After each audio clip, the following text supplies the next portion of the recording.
Welcome to the master classes. कैसे हैं आप लोग? उम्मीद करता हूं अच्छे होंगे और फिट होंगे। तो बच्चों, लास्ट चैप्टर हमने किया था एरियाज रिलेटेड टू सर्कल, और अब हम नया चैप्टर शुरू करने जा रहे हैं पॉलिनोमियल्स, चैप्टर नंबर 2। तो बच्चों, पॉलिनोमियल्स क्या होते हैं ये आप 9 से पढ़ते आ रहे हो। एक मैथमेटिकल एक्सप्रेशन होता है जिसमें एक वेरिएबल होता है विद वेरियस डिग्रीज, यानी कि ऐसा भी हो सकता है linear ax square plus B, sorry ax plus B linear, then ax square plus bx plus c quadratic, then ax cube plus bx square plus cx plus d cubic. क्या फ़र्क होता है? कोई फ़र्क नहीं होता बच्चों, सब के सब क्या हैं? Polynomials with one variable. Polynomial में हमेशा एक वेरिएबल होता है और उसकी वेरियस डिग्रीज होती हैं, और ये डिग्री बताती हैं कि जब आप क्वेश्चन को सॉल्व करेंगे तो x के कितने आंसर्स आएंगे, जिसको हम क्या बोलते हैं? जीरोज। ओके बच्चों, अब ग्राफिकल अगर हम इसकी बात करें, मान लीजिए ये ग्राफ है, तो इसका मतलब क्या है? ये लीजिए, ये क्या है? ये एक लाइन है, यानी कि लीनियर। ये ये x एक्सिस होती है, आप सबको पता है, और ये y एक्सिस होती है। ये यहाँ काट रही है, यानी कि x की एक वैल्यू आएगी। Got it? इसका क्या मतलब है? ये एक पॉलिनोमियल है with one value of x, 1 0 आएगा। इस केस में क्या होता है? पैराबोलाज बनते हैं, समथिंग लाइक दिस। इनवर्स भी बन सकते हैं, समथिंग लाइक दिस। समझ में आया? तो ये क्या है? जितनी जगह ये x एक्सिस को टच करेगा उतनी ही x की वैल्यूज आएंगी, यानी कि जब आप क्वेश्चन को सॉल्व करेंगे तो उतने ही जीरोज आएंगे। क्यूबिक, लो कितनी बार x एक्सिस को टच कर रहा है? 1 2 3, यानी कि कौन सा है? Cubic polynomial. कितनी वैल्यूज आएंगी x की? 3। टच कर रहा है? नहीं कर रहा, यानी कि 0 जीरोज, कोई वैल्यू नहीं आएगी। सिर्फ एक पॉइंट पे टच कर रहा है कौन सा? क्वाड्रेटिक है। पैराबोलाज और ऑलवेज क्वाड्रेटिक, ये लेकिन वैल्यू क्या आएगी? एक ही आएगी। समझ में आया बच्चों? तो दिस इज सम बेसिक्स जो आपको MCQs में आ सकते हैं, यानी कि आपको कुछ भी दिया होगा या ऐसा ग्राफ दिया होंगे 3-4, उसमें से पूछ लेंगे कि बताओ कि इसकी कितनी वैल्यूज़ आएंगी, तो आपको पता होना चाहिए। बस हमेशा याद रखना कि एग्ज़ाम में जो भी आपको ग्राफ दे रखा है, आपको सिर्फ x एक्सिस को देखना है। अगर कोई y एक्सिस को टच करती हुई आ रही है ऐसे ऐसे ऐसे, तो ये देखो x को एक जगह टच कर रही है पर y को 3 जगह टच कर रही है, 3 जगह से इंटरसेक्ट कर रही है। तो क्या मतलब है? मतलब ये है कि x की एक ही वैल्यू आएगी। Polynomial with respect to x, हमारा वेरिएबल x है ना कि हमारा वेरिएबल y है, ये ध्यान रखना बच्चों। ओके, सो समझ लीजिए हमारी फर्स्ट एक्सरसाइज खत्म हो गई। इसी पे बेस्ड थी हमारी फर्स्ट एक्सरसाइज। सेकंड एक्सरसाइज जो है हमारी NCERT की, उसमें है जिन क्वेश्चंस को हमने सॉल्व करना है। तो चलिए शुरू करते हैं हम आज की क्लास सेकंड एक्सरसाइज के साथ।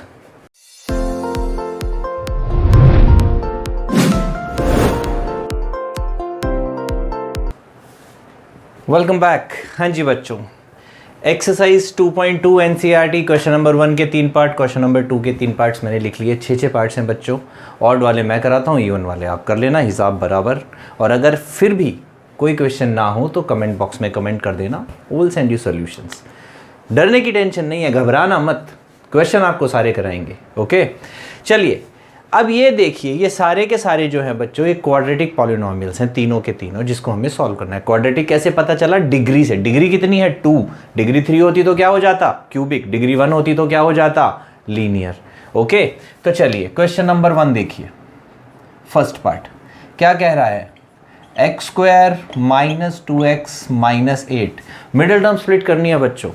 बहुत बार ऐसा होता है बच्चों को मिडिल टर्म स्प्लिट करनी नहीं आती। वैसे तो आपने अगर क्वाड्रेटिक इक्वेशन वाला चैप्टर कर लिया होगा तो उसमें आपने क्वाड्रेटिक फार्मूला सीख लिया होगा, पर अगर आपने वो चैप्टर अभी नहीं करा है तो कोई बात नहीं, मेरी क्लास देख लेना, मैं करा दूंगा, उसकी चिंता ना करें, ठीक है। लेकिन अभी आपको क्या करना है? अभी आपको यहाँ सीखना है। देखिए, वैसे तो आपने 9th में सीखा होगा, बट मैं आपको फिर भी एक ट्रिक सिखाता हूँ।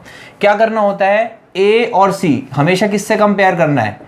ax square plus bx plus c। तो एक्स स्क्वायर के साथ वाला ए होता है, विदाउट एक्स वाला सी होता है। इन दोनों को हमें मल्टीप्लाई करना होता है, यानी कि ए सी को। तो 1 इंटू -8 कितना आ गया बच्चों? -8। अब आपको दो ऐसे नंबर्स ढूंढने हैं जिनको मल्टीप्लाई करने पर 8 आए और प्लस करने पर 2 आए। ये तो देखो बहुत आसान है, कोई भी ढूंढ लेगा।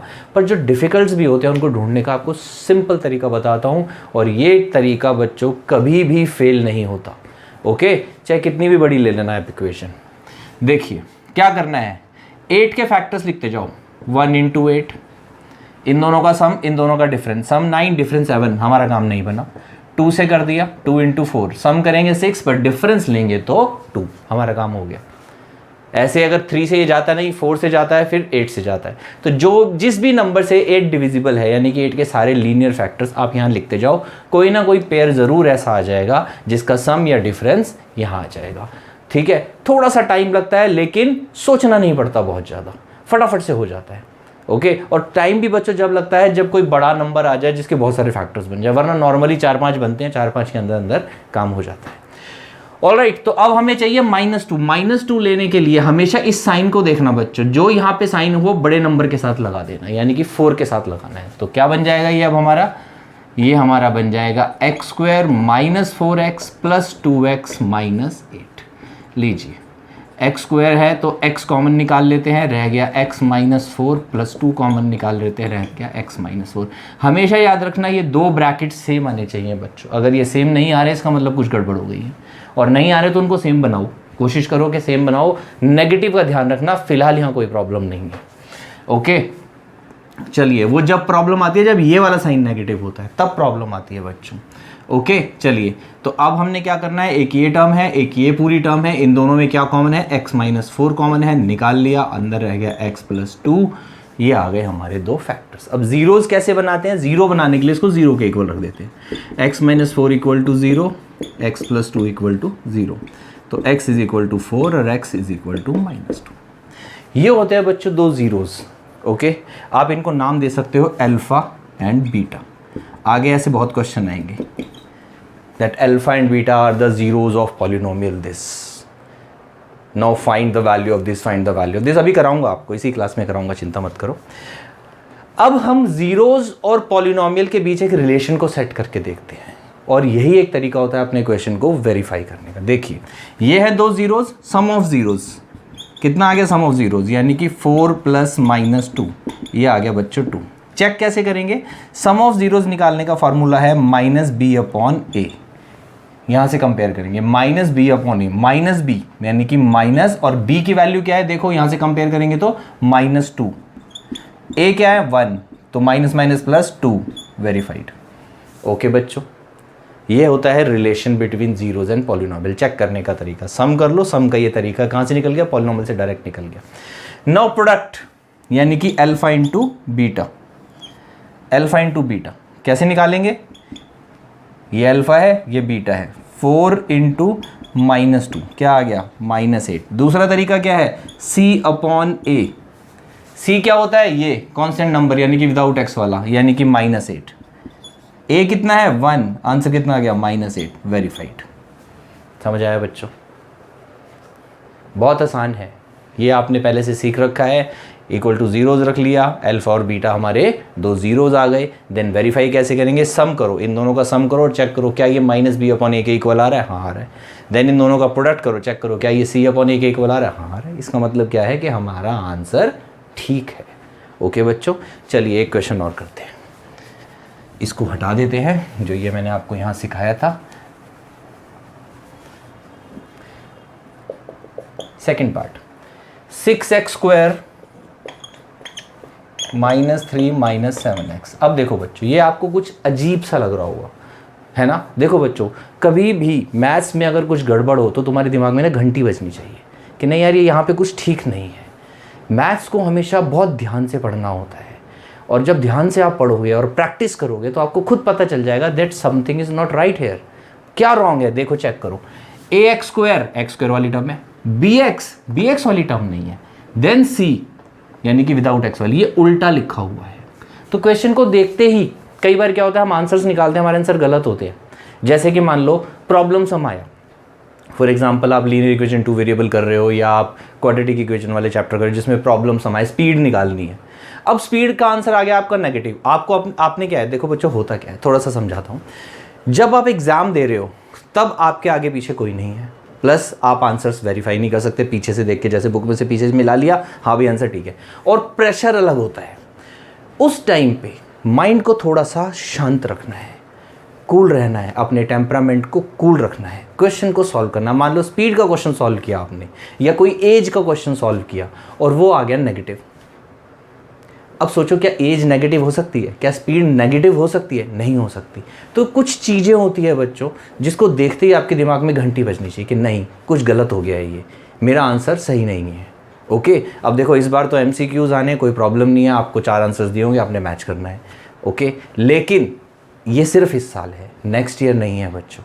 आगे जब भी आप पढ़ोगे तो हमेशा अपनी पढ़ाई को कॉन्सेप्ट पकड़ के चलो, और कुछ छोटी छोटी बातें होती हैं जिनको हमेशा ध्यान में रखना चाहिए। हमेशा ये मत सोचो कि आपने सही करा है तो वो सही है, गलती हो सकती है, किसी से भी हो सकती है, प्लस माइनस की तो नॉर्मल है, मेरे से हो जाती है तो क्या आपसे नहीं हो सकती? तो हमेशा ध्यान रखो कि जो हम कर रहे हैं क्या वो सही है? नहीं यार सही नहीं है। तो फॉर्मेट को याद रखना है। क्या होता है ax² + bx + c, पहले x² की टर्म देन x की टर्म देन विदाउट x वाली टर्म। यहाँ पे क्या उल्टा लिखा है, सीधा करेंगे इसको पहले, कोई फर्क नहीं पड़ता। लो जी, अब ये सही हो गया। अब देखो जो मैंने ट्रिक बताई थी, ये क्या है, 6 3 = 18, यानी कि हमें लाना है 18। अब 18 के फैक्टर बनाओ, 1 × 18, 19 और 17, हमें 7 चाहिए, कोई बात नहीं। 2 × 9, 11 और 7 आ गया, यहीं पे ही आ गया, वरना हम 3 × 6 भी कर सकते थे। अगर मान लो यहाँ 9 होता तो हम क्या करते, 3 × 6, आंसर हमारा फिर भी आ जाता।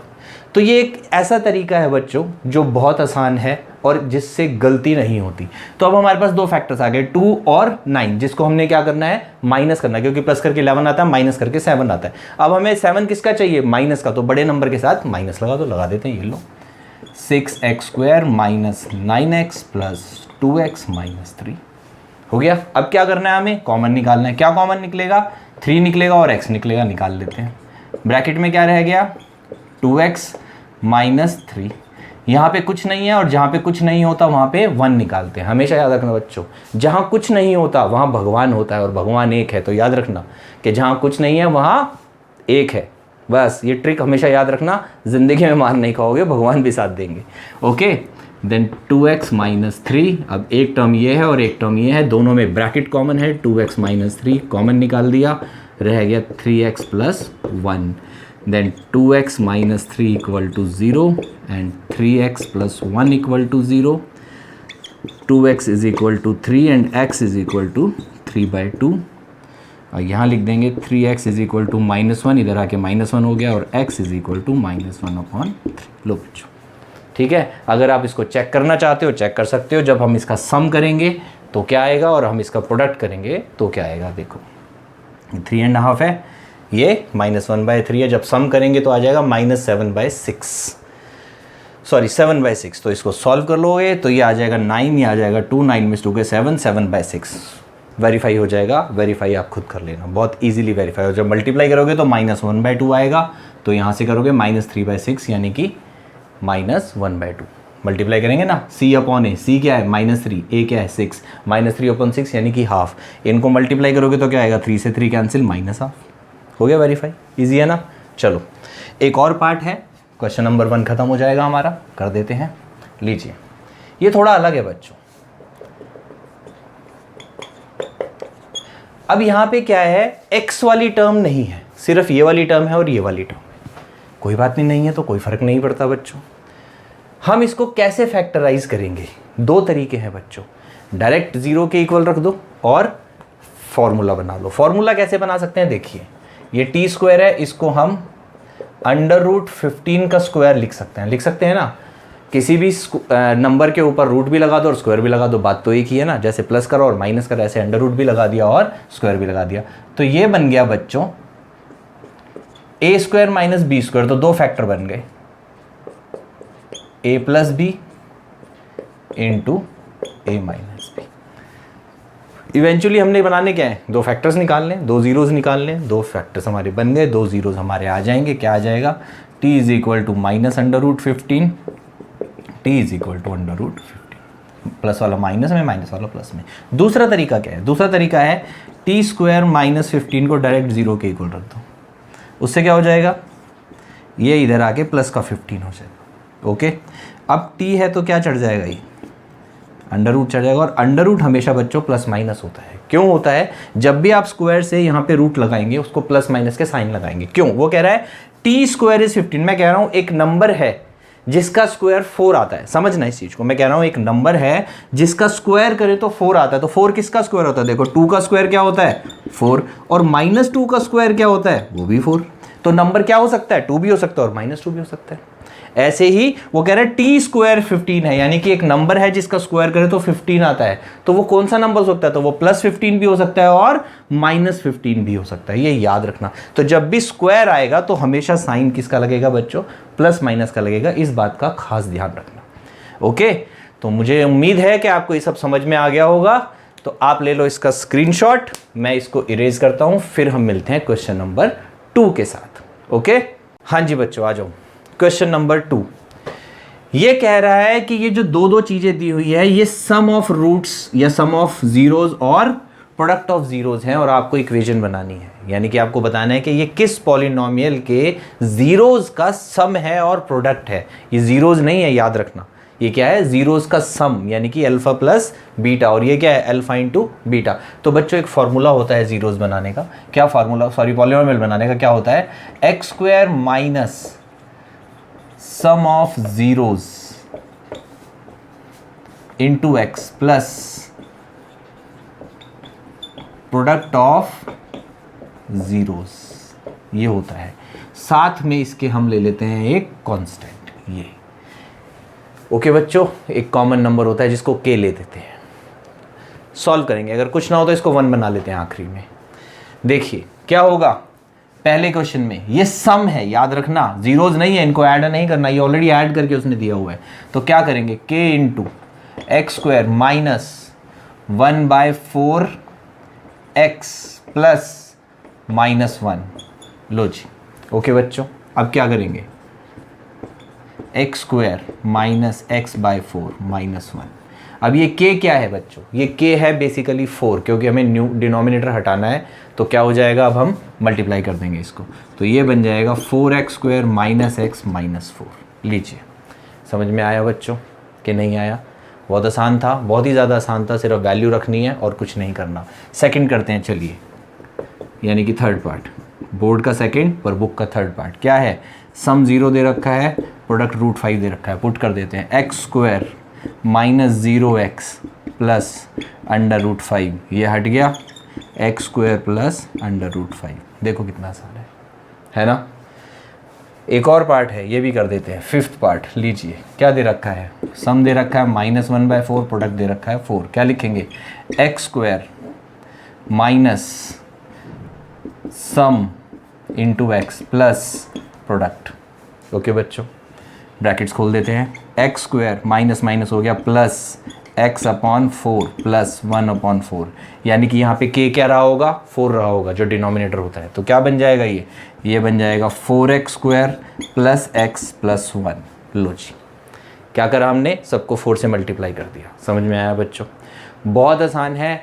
MCQs में ये क्वेश्चन आएगा ही आएगा कि आपको जीरोस दे रखे होंगे और आपको पॉलिनोमियल बनाना होगा। तो आपको 4 पॉलिनोमियल दे रखे होंगे बच्चों, और वो 4 पॉलिनोमियल्स में से आपको सिलेक्ट करना है कि कौन सा वाला सही है। ओके, क्लास के एंड में मैं एक MCQs की शीट छोड़ दूंगा प्रैक्टिस के लिए, जो आपने प्रैक्टिस करनी है। ओके बच्चों, तो चलिए, यहाँ तक खत्म हो गया। अब मैं आपको कराऊंगा अल्फा बीटा वाले क्वेश्चंस, 2 क्वेश्चन कराता हूँ जो बहुत इंपॉर्टेंट और आते ही आते हैं। ओके बच्चों, तो चलिए सॉल्व करते हैं एक ब्रेक के बाद। हाँ जी बच्चों, देखो बच्चों, इस टाइप के क्वेश्चंस बहुत आते हैं, बहुत इंपॉर्टेंट है। आपको दिखा होगा कि एक पॉलिनोमियल है x square plus bx plus c, ये भी हो सकता है और यहाँ पे कुछ नंबर्स भी हो सकते हैं, यानी कि ABC की वैल्यूज भी हो सकती है। साथ में लिखा होगा alpha and beta are the zeros of this polynomial. Okay, कोई प्रॉब्लम नहीं, यहां तक तो आपको पता है। फिर लिखा होगा find the value of alpha square plus beta square. अब कैसे करेंगे बच्चों, देखो हमारा पॉलिनोमियल क्या है, ax square plus bx plus c। Zeros क्या है, alpha and beta. Sum of zeros क्या आएगा, अल्फा प्लस बीटा, यानी कि -b/a, ये तो हमें पता है। प्रोडक्ट क्या आता है? अल्फा बीटा, यानी कि सी अपॉन ए। आपने हर क्वेश्चन में पहले ये लिख लेना है। ओके, आसान है, यहाँ तक की तो कोई प्रॉब्लम नहीं है। अब आपको जिसकी वैल्यू निकालनी है वो लिखना है। हमें किसकी वैल्यू निकालनी है? Alpha square plus beta square की। ठीक है बच्चों, अब देखो alpha square plus beta square की वैल्यू कैसे निकालेंगे। अब ये मत बोलना सर माइनस बी अपॉन ए का स्क्वायर कर दो, बहुत सारे बच्चे ये गलती करते हैं और मुझे बड़ा दुख होता है बच्चों। हमेशा याद रखना that A square plus B square is not equal to A plus B का होल स्क्वायर, ये याद रखना बच्चों। और कभी भी अगर आपको अपनी किसी आइडेंटिटी पे डाउट हो तो वैल्यूज डाल के देख लिया करो, जैसे कि 3 का स्क्वायर प्लस 2 का square is it equal to 5 का स्क्वायर, यही कर रहे हैं ना। तो ये हो गया 9, ये हो गया 4 और ये हो गया 25। क्या 13 और 25 इक्वल होते हैं? तो आपको पता चल जाएगा कि आपकी आइडेंटिटी गलत है। समझ आया बच्चों? तो ये हमेशा ध्यान रखना। मोस्ट ऑफ द स्टूडेंट्स यही करते हैं, गलती कर देते हैं। गलती नहीं करनी। जहां भी अपने आप पे डाउट हो चेक कर लो ना, 2 वैल्यू डाल दो, क्या जा रहा है? कोई फर्क पड़ रहा है? कोई फर्क नहीं पड़ रहा। ओके, बस यहाँ पे 2 मत डाल देना, बस वहाँ गड़बड़ हो जाती है। वैसे गड़बड़ तो वहाँ भी नहीं होगी, 4 4 8 आएगा और यहाँ पे 16 आएगा, तो आपका ये मैच नहीं होगा, आप पता लगा लेना। ओके, तो अब हमने क्या करना है? अब हमने इसको, इस पूरी टर्म को इन दोनों की फॉर्म में कन्वर्ट करना है। कैसे करेंगे आइए देखिए। अल्फा प्लस बीटा का whole square, A square plus B square किस में आता है? ए प्लस बी होल स्क्वायर के फॉर्मूले में आता है, उस आइडेंटिटी में आता है। क्या होता है? Alpha square plus beta square plus 2 alpha beta, यही होता है ना। A plus B whole square, A square plus B square plus 2ab, इस फॉर्म में लिख दिया। अब क्या करेंगे?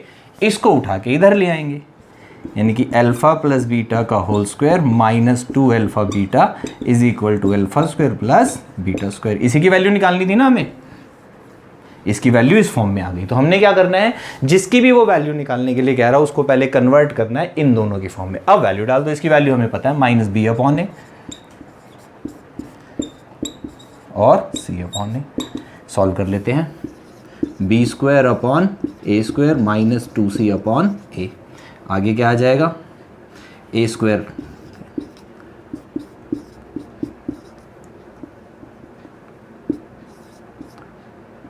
लो जी, आंसर आ गया। तो हमारा आंसर क्या आ गया? That alpha square and beta square is equal to B square minus 2ac upon A square. समझ आया बच्चों? तो आपको ये दिया होगा और ये पूछा होगा, तो 4 आंसर्स में से एक आंसर ये होगा। सेकंड पार्ट करते हैं, कैसे सॉल्व होगा देखिए।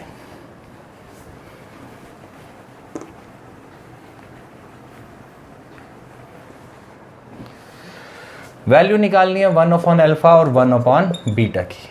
एलसीएम लेते हैं, क्या आ गया? अल्फा बीटा, यहाँ क्या आ जाएगा? Alpha plus beta. ये तो बहुत ही ज़्यादा आसान हो गया है ना। इसकी वैल्यू भी पता है और इसकी वैल्यू भी पता है, टेंशन ही खत्म हो गई। मान लीजिए ये कुछ ऐसे होता, क्वेश्चन को घुमा देते, कोई प्रॉब्लम नहीं है, तो ये कुछ ऐसे हो जाता।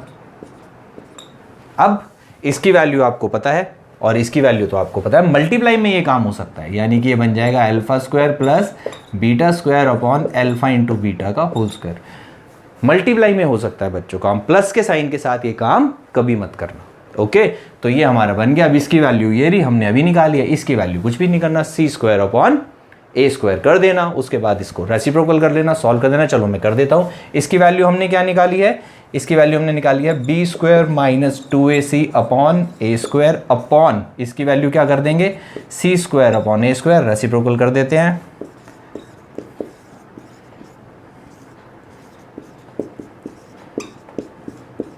ए स्क्वायर से ए स्क्वायर कट गया, आंसर आ गया B square minus 2ac upon C square. लो जी, पहले नीचे ए स्क्वायर आ रहा था, अब नीचे सी स्क्वायर आ गया, इतना ही फर्क पड़ा है। Got it? चलिए बच्चों, तो उम्मीद करता हूँ ये आपको आया होगा समझ में। इसमें और बहुत कुछ आ सकता है, क्यूब भी आ सकता है, 4 भी आ सकता है, तो उसके लिए आपको क्या करनी है?